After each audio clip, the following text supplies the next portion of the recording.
Okay, so chapter 3, quiz number 6, we're solving for x and y. One of the things to note is the parallel lines that are given here and here. And another thing is that if you look at this triangle over here, all of the angles in it are either x terms or just units. So that means that we can solve for x using that triangle. If we use a triangle equals 180, we've got 42 plus x squared plus 14x plus 9x plus 2 has to be 180 degrees. So then, oh, I'm sorry, that's 9x minus 2.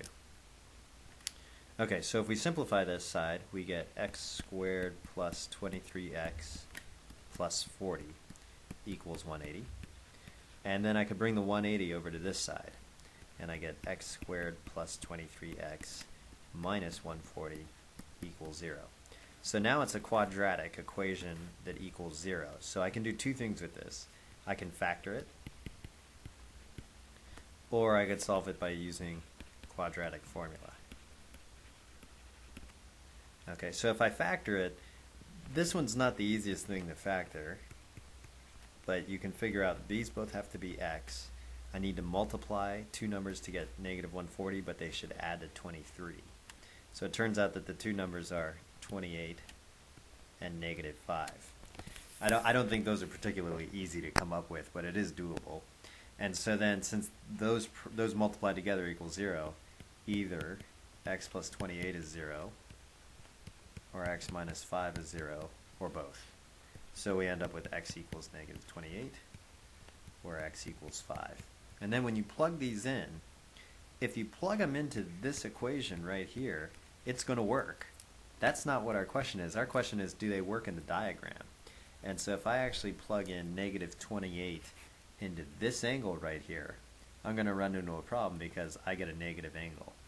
So this one's not going to work. Whoa. Don't know what happened there. This one won't work.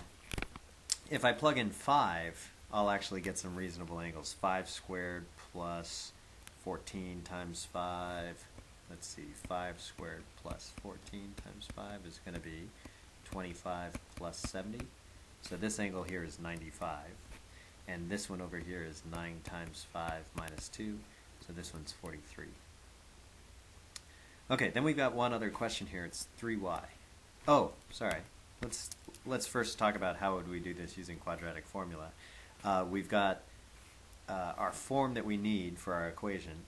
And so my a is going to be 1, my b is going to be 23, my c is going to be negative 140. And if I plug that in, it's going to be negative b plus or minus the square root of b squared minus 4ac divided by 2a.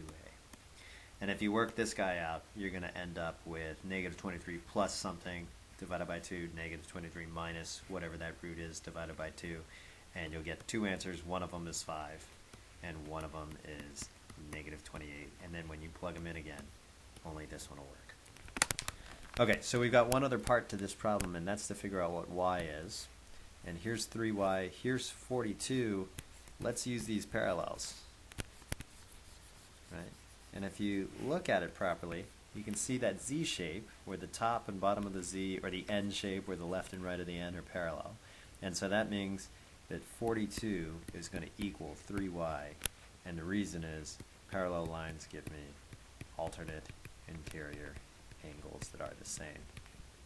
So then if I divide by 3, I get y equals 14.